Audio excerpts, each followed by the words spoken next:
நான் வந்து ஒரு 4 இயர்ஸ் பேக்கே நான் உங்கள கான்டாக்ட் பண்ணேன் மேம். அப்ப வந்து எனக்கு குட்டி பையன் இருந்ததால என்னால கன்டின்யூ பண்ண முடியல. ஆனா நான் 4 இயர்ஸ் பேக்ல இருந்து நான் உங்களோட ஸ்டூடண்ட் தான். நான் இப்போ இந்த 3 மந்த்ஸ் கோர்ஸ்ல இல்ல உங்களோட ஷார்ட்ஸ் பாப்பேன், உங்களோட ஸ்டேட்டஸ் பாப்பேன், உங்களோட நம்பர் என்கிட்ட இருந்ததால உங்களோட மே ஐசா கபி நஹி கஹா இந்த வேர்ட் வந்து எனக்கு புரியல. ஆனா யூ ஒன்ட் பிலீவ் மீ என்னோட குழந்தை வந்து இப்போ 2nd ஸ்டாண்டர்ட் படிக்கிறா. அவ எல்கேஜி படிக்கிறப்ப இந்த ஷார்ட்ஸ் உங்களுக்கு பார்த்துட்டு மே ஐசா கபி நஹி கஹான்னு மனப்பாடம் பண்ணி பண்ணி பண்ணி எப்பலாம் என் ஹஸ்பண்டோட சண்டை வருதோ வாண்டடா இந்த வேர்ட் யூஸ் பண்ணுவேன். மே ஐசா கபி நஹி கஹா. நான் அந்த மாதிரி சொல்லல. அதுக்கு அவர் ஏதோ சொல்லுவாரு. ஆனா எனக்கு எதுவும் புரியாது. அவர் கொஞ்சம் ஹிந்தி தெரியும். சோ நான் அப்பத்துல இருந்து ஒரு 4 இயர்ஸ் பேக்ல இருந்து without paying I am learning from you.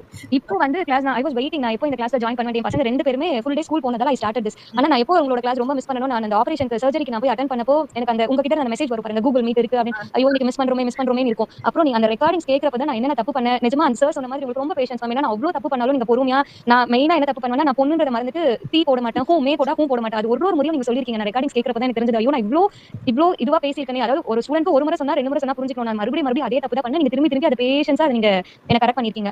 வெகாபுலரிஸ் நிறைய கத்துக்கிட்டோம் மேம். நிறைய கத்துக்கிட்டோம். இப்பெல்லாம் நான் யோசிக்கிறதே ஹிந்தில யோசிக்கிறேன். என்னோட மதர் டங் தெலுங்கு, தமிழ்ல கத்துட்டேன். அப்புறம் தமிழ்ல யோசிப்பேன். அப்புறம் இங்கிலீஷ்ல யோசிச்சு நான் சொல்லியிருக்கேன். ஆனா இப்பெல்லாம் ஹிந்தில யோசிக்கிற அளவுக்கு என்ன நீங்க கொண்டு வந்திருக்கீங்க மேம். நிஜமாவே இந்த 3 மந்த்ஸ் வந்து இன்னைக்கு முடிய போகுதுன்றது ரொம்ப கஷ்டமா இருக்கு. ஐயோ இந்த 1 ஹவர் நம்ம எதுவுமே கத்துக்க முடியாதோ அப்படிங்கிற மாதிரி இருக்கு.